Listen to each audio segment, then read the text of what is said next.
universitaire, il est l'auteur d'une trentaine d'ouvrages sur l'Afrique. Aujourd'hui, je l'ai invité pour un tout autre livre, toute autre littérature, un roman truculent et hilarant intitulé Le banquet des Soudards. Bernard Lugan. Bonjour Bernard. Bonjour Martial. Alors cet ouvrage publié à la Nouvelle Librairie et que vous pouvez retrouver et acheter sur le site de la boutique officielle tvliberté.com, allez vite l'acheter car vous ne serez pas déçus. Zeus est lassé des siens. Et il a placé à sa table une belle brochette de soudards, de pillards, de violeurs, d'assassins. Et alors, quand vous les évoquez, vous dites c'est une merveilleuse galerie de camarades. Merveilleux camarades, rien que ça, pour des soudards et des massacreurs et des tueurs. Ah oui, vous savez, j'ai toujours eu un côté, amoureux des irréguliers. Et donc, je me suis retrouvé en parfaite harmonie avec ces personnages historiques. Ils sont des personnages historiques, et comme le disait Huysmans quand il définissait les soudards, il disait ce sont des êtres braves et preux, raffinés et criminels. Je pense qu'on a tout résumé là. C'est-à-dire la rupture totale avec le monde moderne et l'idéologie des droits de l'homme et de la compassion. Ces merveilleux camarades, vous les aimez? Oui. Alors, qui sont-ils? Qui sont-ils autour de la table de Zeus? Alors, ceux qui ont été acceptés. Enfin, en fait, ce qui s'est passé, c'est que Zeus, lassé des dieux ou des sous-dieux qu'il a créés, qu'il trouve un peu mièvres. Dieu se rend compte que finalement, les mortels ont cessé de l'adorer et se sont tous mis à se rallier derrière trois dieux uniques. Alors, ce qui heurte profondément Zeus, parce que Dieu unique, lui, il est Dieu unique, trois autres dieux uniques qui ne sont pas venus lui rendre hommage, etc. Et il accuse tous les dieux du Panthéon d'avoir laissé faire cela. Et il se dit, mais écoutez, vous m'avez trahi. Si j'avais eu avec moi vraiment de vrais combattants sur deux, nous n'en serions pas là. Donc, il va faire sortir du plus profond des enfers des personnages parfaitement sulfureux pour se monter une garde personnelle, pour reconquérir son panthéon. Et il va en avoir plusieurs autour de lui. Et toute l'histoire part de l'exclusion d'un de ces personnages, qui est Pizarre, qui a toute sa place. Mais Zeus est colérique, Zeus est changeant d'avis. Et Zeus va expulser Pizarre des Champs-Élyséens pour une histoire tout à fait secondaire. Donc il manque une place. Donc il faut recruter un cinquième personnage. Et là, chacun des membres qui avaient été admis auparavant va présenter son candidat. Évidemment, massacreur, trousseur, pillard, mais homme de goût. Mais jamais fort l'honneur, jamais des gens qui trahissent l'honneur ou qui font des crimes abominables. Par exemple, Gilles de Rais n'est pas accepté.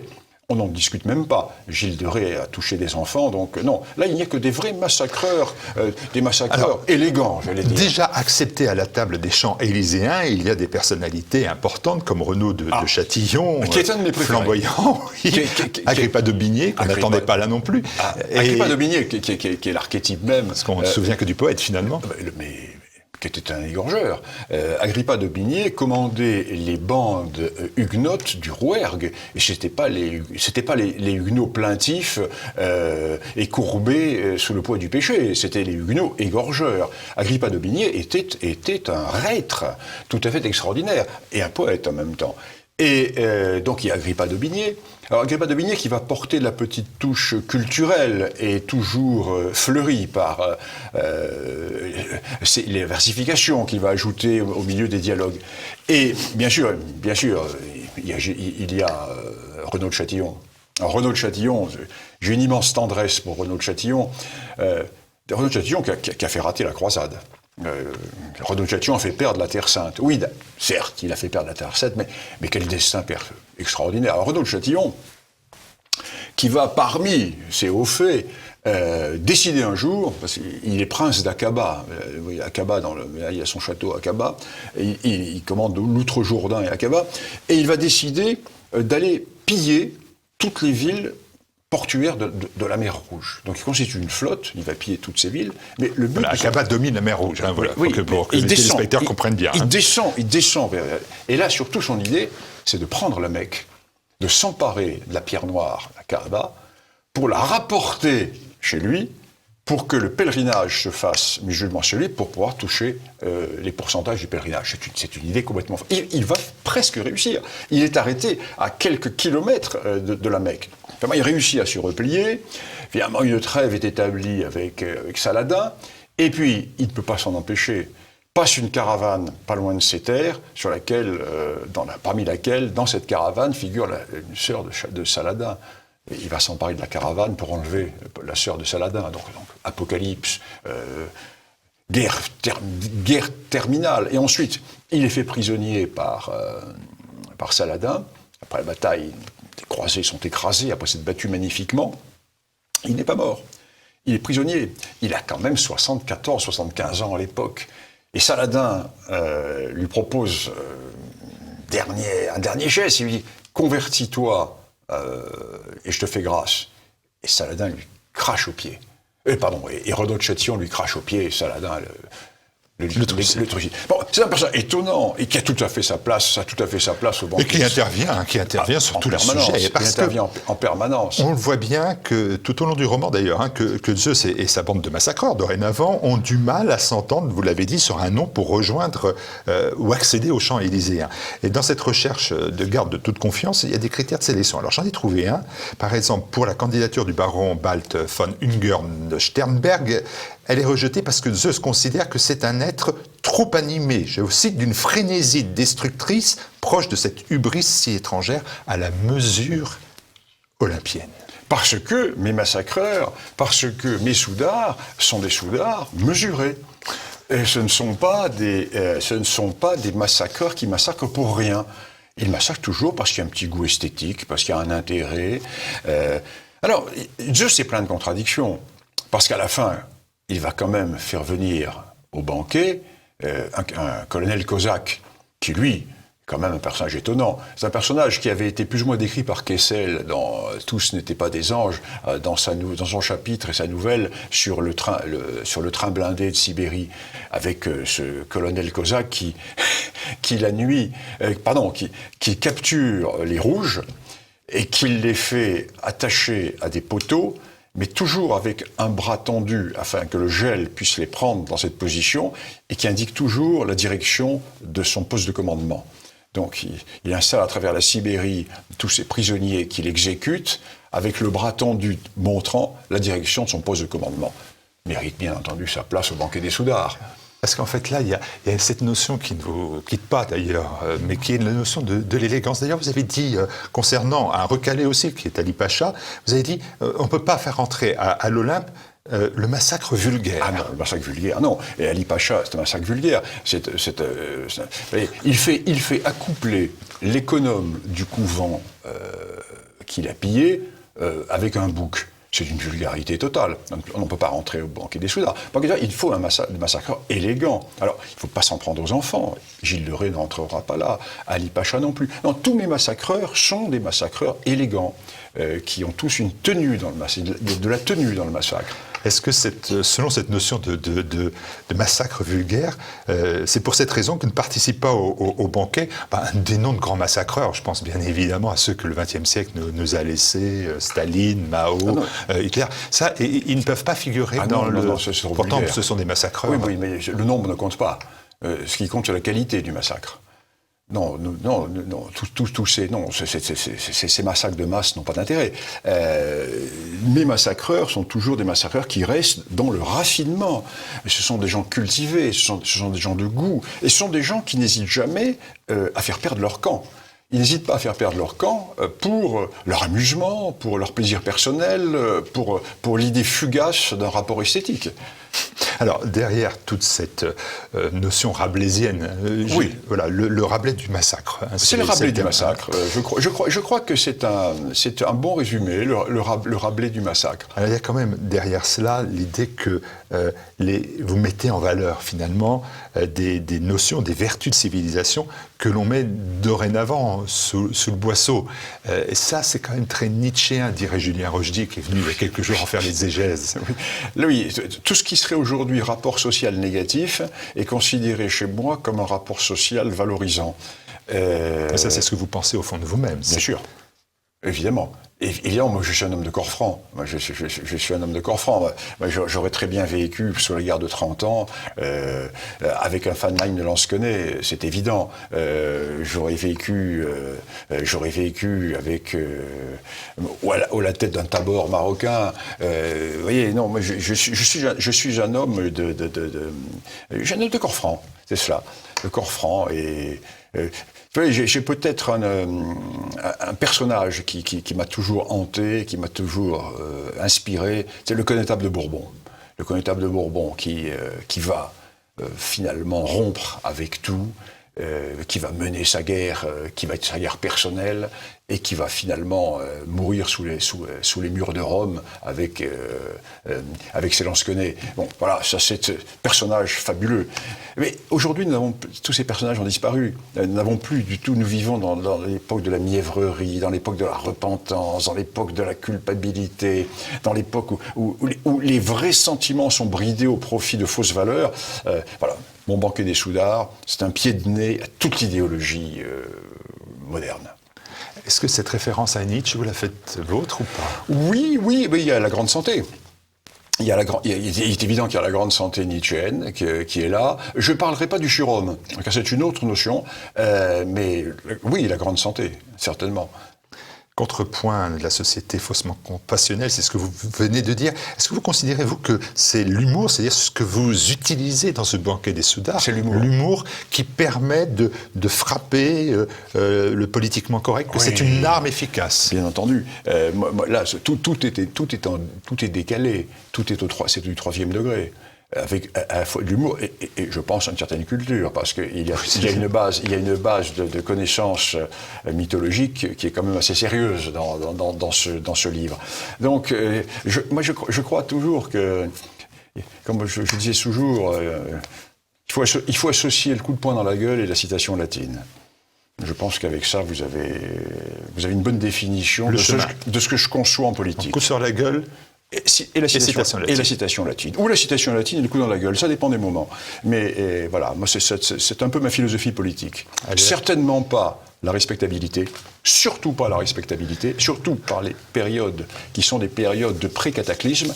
C'est le moment où il ne faut pas être respectable, c'est le moment où il faut dire les choses, et c'est le moment où il faut aller au fond du retour de ces sentiments et de ces vertus qui ont fait notre civilisation. C'est une question importante. Ce que vous venez de dire est important parce que dans l'ouvrage, je me suis dit à un moment donné, dans ce banquet des Soudards, il y a les dieux, diviseurs, mesquins, jaloux, fornicateurs, les odieux personnages que l'on vient de définir, buveurs, trousseurs, égorgés. Puis il y a le narrateur. C'est Homère, le poète. Le poète et l'équilibre. Et je me suis dit, est-ce que finalement, au bout de tant d'années de combat contre le politiquement correct, sur la question de l'Afrique, on va en parler dans quelques instants, est-ce que vous n'avez pas eu l'envie, à un moment, de poser le sac, aurait dit Roger Olindre, et de vous dire, après tout, je serai dans cet ouvrage, enfin, le narrateur, le poète, Homère. Le monde naît, Homère chante, et vous êtes l'oiseau de cette aurore.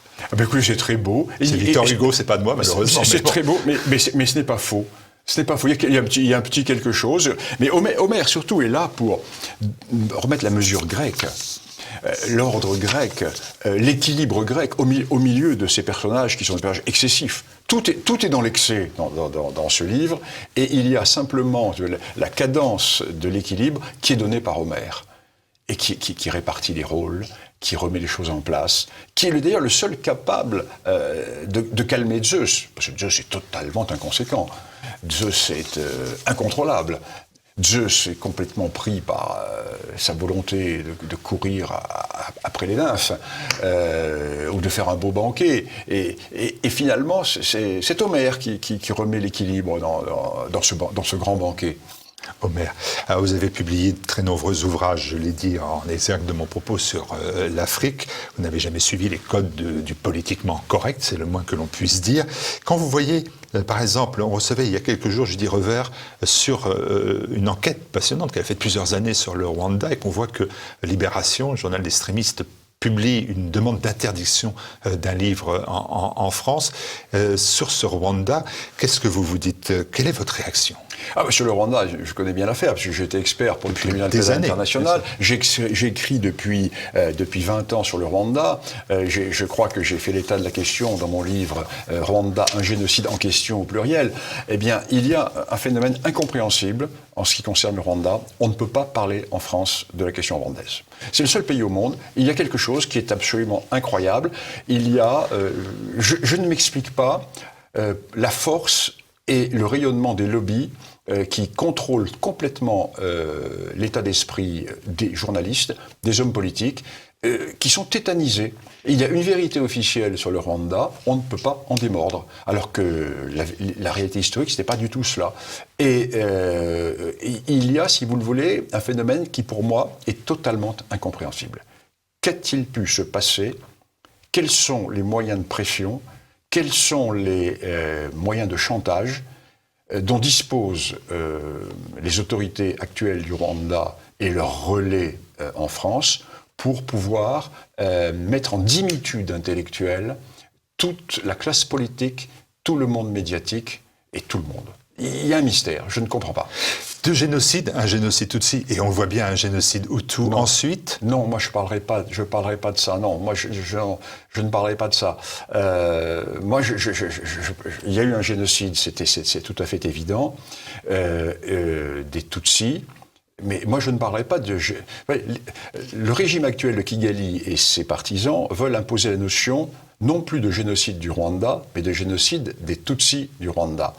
Ce qui est inexact. Parce que dans les massacres de 1994, avril, juillet 1994, ces massacres ont commencé par des Hutus. Ce sont des Hutus dits, entre guillemets, modérés, qui étaient partisans d'une alliance avec les Tutsis, qui ont été massacrés les premiers. Donc, il n'y a pas eu que des Tutsis qui ont été massacrés. Les premiers massacres de masse qui ont été faits par ceux qu'on appelle les extrémistes Hutus sont des massacres qui ont porté sur des Hutus qui étaient favorables à l'alliance avec les Tutsis. Donc, c'est un génocide du Rwanda. Ce n'est pas qu'un génocide des Tutsis. Puis ensuite, il y a eu des massacres de masse, etc. Et moi, je suis très, très prudent, parce que, ayant été expert au tribunal pénal international, j'ai vraiment vu les audiences de l'intérieur, j'ai vraiment vu comment tout ceci se passait. Et je pense qu'il ne faut pas résumer, il ne faut pas réfléchir par slogan. Moi, je n'ai jamais été un militant de la cause Hutu. Je ne suis pas un militant de la cause Tutsi. Je suis un historien qui s'intéresse à un point essentiel. Moi, mon souci dans l'affaire du Rwanda, c'est l'attentat du 6 avril 1994. Qui a assassiné le président Hutu du Rwanda et le président Hutu du Burundi? Cet assassinat a déclenché un génocide. Tout le reste, je laisse ça, j'allais dire, aux exégètes et aux journalistes. Moi, je n'ai rien. Moi, mon sujet de recherche, c'est ça. Qui a créé, qui a fait cet attentat? Et on ne le sait toujours pas, car il n'y a pas eu... On a de forts doutes. C'est-à-dire que ce que l'on sait d'une manière très claire, c'est que ce ne sont pas les Hutus. Alors, comme ce ne sont pas les extraterrestres, qui cela peut-il être? Je ne sais pas. Et le jugement de non-lieu rendu... Le terme, c'est qu'on pense que c'est Kagame, l'actuel chef d'État, qui a été à l'origine de ça. C'est quand même une des grandes hypothèses. C'est une des hypothèses. Moi, je n'irai pas, je m'engagerai pas là-dessus. Moi, je vous dis, quels sont les éléments à notre disposition? Et le non-lieu qui a été rendu par les juges français est extraordinaire, à la fois d'habileté et de rouerie. Parce que toute l'argumentation est de dire, ce ne sont pas les Hutus.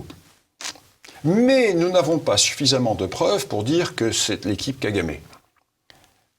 Il y a quand même un certain nombre de commencements de preuves. Voilà la situation. Je pense tout ceci s'éclaircira quand, comment dirais-je, le pouvoir de pression cessera de s'établir. Mais il y a un éteignoir qui est extraordinaire. Je reviens sur la question. Quels sont les moyens de pression, quels sont les éléments de pression dont dispose le régime rwandais et ses relais en France pour arriver à faire taire les gens qui ont une approche même pas différente, mais qui se posent une question. Le seul fait de se poser une question vous fait traiter de négationniste. alors que ce n'est pas du tout la question. Et Judith River est à l'heure actuelle victime de cette campagne qui s'établit parce qu'elle a touché au cœur le problème, car elle a mis le doigt sur ce qu'elle pense être un second génocide. Et là, c'est impardonnable. Donc, ils ne lui pardonneront jamais. Vous étiez il y a quelques jours l'invité de mon ami le professeur Conrad pour l'émission Passé-Présent sur TV Liberté. Je vous invite à bien évidemment aller la voir pour la présentation d'un ouvrage, Esclavage, Histoire à l'endroit. Je ne vais pas revenir sur cet ouvrage, vous êtes ici pour le banquet des Soudards, mais je me suis dit quand même là aussi que la lutte contre le politiquement correct, contre les manœuvres culpabilisatrices, ça passe aussi par ce type d'ouvrage. Mais vous avez vu quand même que sur ce sujet, c'est de plus en plus délicat de l'évoquer. Je pense par exemple aux attaques du député Obono contre le journal Valeurs Actuelles. Il faut donc être prudent. Vous ne l'êtes pas prudent. Ah, moi, je ne suis pas prudent. Je ne suis pas prudent, mais attention. Non, vous êtes historien. Je suis historien. C'est-à-dire que je suis inattaquable. Je suis inattaquable. Par exemple, sur le Rwanda, je suis inattaquable. Parce que j'ai publié suffisamment de choses. J'ai été expert pour 9 procès. C'est-à-dire que j'ai des biscuits derrière moi. Venez m'attaquer. Au contraire, si vous m'attaquez, alors là, nous allons pouvoir aller au fond du problème et je sortirai mes documents. Non, ils ne m'attaqueront jamais. Sur l'esclavage, moi je suis prudent également. Je ne vais pas prendre des positions qui sont des positions excessives. Je ne blâme ni ne loue, je raconte. Simplement les faits, toujours les faits. Vous savez, moi je suis un vieux maurassien, les faits, rien d'autre. Et à partir du moment où vous n'en tenez qu'aux faits, pas d'adjectif, pas de superlatif, vous êtes inattaquable. Est-ce que ne pas être attaqué, c'est aussi considérer que la loi Taubira existe et que l'on peut dorénavant difficilement évoquer le rôle, par exemple, des Africains eux-mêmes dans la chasse aux esclaves, sans pour autant minimiser la part de responsabilité des Européens, mais c'est délicat. Mais bien sûr. Comment vous avez réussi à... Mais tout simplement parce qu'il y a un consensus historique de tous les chercheurs. Tout le monde le sait. C'est-à-dire, le drame en France, mais la France, c'est un cas unique. Nulle part ailleurs, ce phénomène existe. Il y a un consensus international, tous les chercheurs du monde entier, sur les grandes questions concernant la traite. Et il n'y a que dans la doxa, ou dans le milieu médiatique, ou chez ce qu'on appelle les indigénistes, dont souvent, n'est-ce pas, les casiers judiciaires sont plus chargés que le cursus universitaire, qu'il y a une mise en question. Donc ces gens qui ne connaissent rien, qui sont des gens qui travaillent qu'au sentiment, ou au ressentiment, ou à la notion de vengeance d'ordre souvent psychanalytique, viennent mettre en cause 40 ans de travaux qui ont été faits en Grande-Bretagne, aux États-Unis, au Portugal, en Belgique, en France, en Hollande, et qui font consensus. C'est tout à fait extraordinaire. Et en France, vous avez des journalistes qui mettent sur le même niveau le travail considérable qui a été fait par Pétré Grenouillot, par exemple, et les éructations de tel ou tel excité qui vient demander de déboulonner des statuts. On ne sait plus dans ce pays avoir une hiérarchie des valeurs. Tout vaut tout. Tout vaut tout. Et à partir de ce moment-là, la thèse universitaire d'un Pétré Grenouillot, les 3 tomes d'histoire spécifiquement consacrés à cette question par mes collègues d'Oxford, des années de travaux, des milliers de citations, même niveau que les borborigmes d'un excité qui demande que l'on débaptise une rue. C'est le drame de ce pays, tout vaut tout, il n'y a plus d'hiérarchie, il n'y a plus de valeur, il n'y a plus d'éléments de référence. Vivement le retour des Soudards. Vivement le retour des Soudards, le banquet des Soudards. Vivement le retour, un peu d'ordre, que quelques têtes soient accrochées au pic et l'ordre reviendra un peu. Voilà, c'est pour la présentation de cet ouvrage que vous pouvez acheter sur la boutique officielle de TV Liberté, tvliberté.com. Allez-y, tout de suite, achetez cet ouvrage qui est édité à la Nouvelle Librairie. Vous revenez pour un livre sur l'Afrique ou sur un nouveau roman? La suite, Bernard Lugan. Ah ben là, pour le moment, je suis en train d'écrire un recueil de nouvelles africaines. Je commence je commence à avoir un âge certain. Je commence à écrire un peu quelques souvenirs d'Afrique, qui vont être assez truculents, je crois, parce que j'ai connu quelques aventures assez amusantes dont je n'ai jamais parlé, et des situations dont je n'ai jamais évoquées, que je commence à évoquer dans ce recueil de nouvelles. Voilà, en attendant la truculence, vous la trouverez dans ce banquet des Soudards. Merci Bernard, merci Bernard Lugan. Merci.